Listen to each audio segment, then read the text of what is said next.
Let's finish the final video for section 7.3 and 7.4 together. An invoice is dated May 20th as of June 5th with terms 2/10 net 30.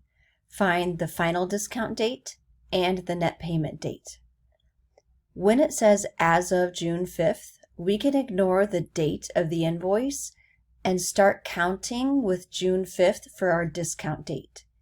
Starting with June 5th, we get a 2% discount for 10 days. Adding those 10 days to June 5th, we get June 15th. And that would be our final discount date.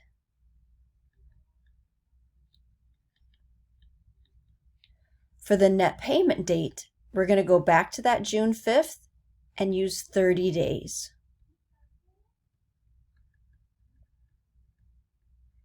That gives us June 35th, which is not in the calendar, but we can use our knuckles and know that June falls in a valley, so there are 30 days in June.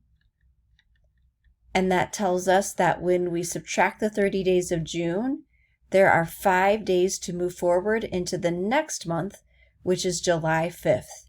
That's our final net payment due date. Let's take a look at question 11. An invoice received by Kitchen Crafters is dated May 12th with terms 2/10 prox. That prox is short for Proximo, which means end of the month.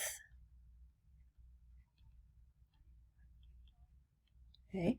Something to notice is that May 12th is not the 26th thereafter, so we're going to start our counting at the end of May, and we can use our knuckles, and May falls on top of a knuckle, and so the end of May is May 31st when we start our counting. Find those same two dates, the final discount date and the net payment date. If we start on May 31st and we add 10 days, we get May 41, which doesn't exist, but we can subtract the 31 days of May to end up in the next month, June, and that gives us June 10th as our final discount date.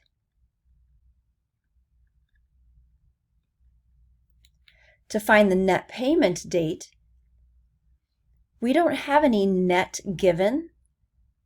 We're going to use 20 days after the last discount date. In this case, there was only one discount date of June 10th.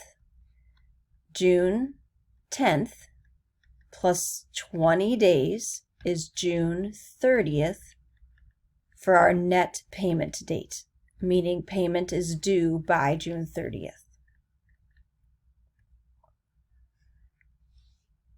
We're going to take a look at two more applications.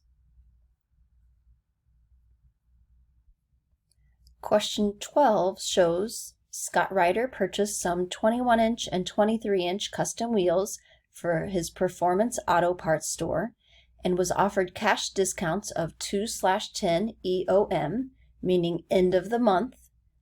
The invoice amounted to over $7,000 and was dated June 2nd. The wheels were received 7 days later and the invoice was paid on July 7th. We're going to use that July 7th to know, do we get a discount? Find the amount necessary to pay the invoice in full.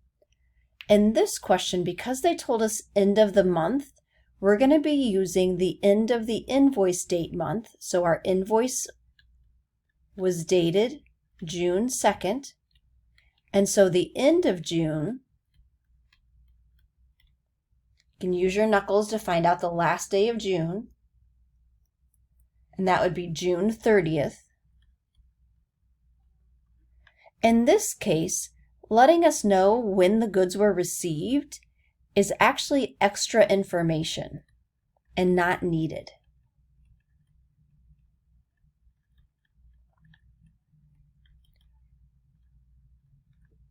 Let's start at June 30th and determine whether this Scott Ryder is allowed the 2% discount. Starting on June 30th, we're going to add the 10 days for the discount. That gives us June 40th, which doesn't appear in a calendar. So we'll subtract the 30 days of June and get the next month, July, and July 10th. So the 2% discount is earned as long as the invoice is paid on July 10th or before. It does say up here that the invoice was paid on July 7th, which says yes, the 2% discount was earned.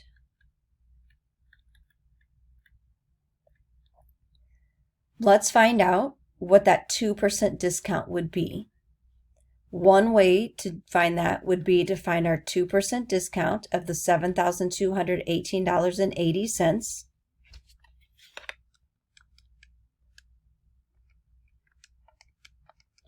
And that's $144. And when I'm rounding, 38 cents. So what would be paid is our invoice minus that discount,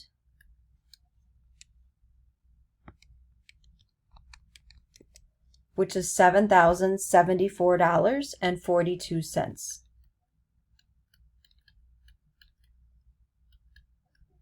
In this case, I didn't see anywhere in here that they gave us shipping charges or insurance costs, so that would be it. Remember that another method that you could use to find the amount to pay is to calculate the percent to pay. So a 2% discount implies that you pay 98%. And you can use that 98% to pay times the invoice amount to get that same $7,074.42. So just two ways of calculating. Here, you're deducting from 100% to get the percent to pay. Here, you're finding the discount and then deducting the discount later. Okay. One last question. Yogurt for You receives an invoice amount of $263.40 with terms 2/20 end of the month, and it's dated September 6th. So our invoice date is September 6th, but if we're going to use the end of the month, we'll use the end of September to start counting, and the end of September is September 30th. We're going to add our 20 days, which is September 50th. And again, that doesn't exist in the calendar, so let's subtract the 30 days of September to get October 20th as our final discount date.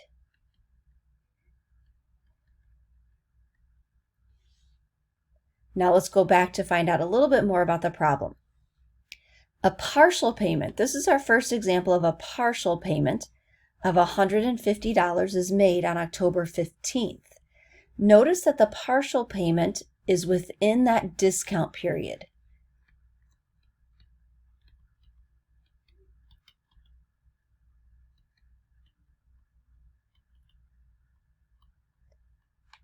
Even though the full bill wasn't paid, some of the bill was paid during the discount period, and that will be important. Part A says, find the credit given for the partial payment.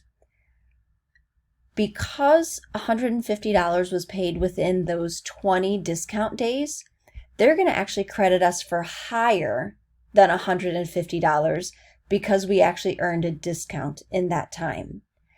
How you can calculate the credit earned,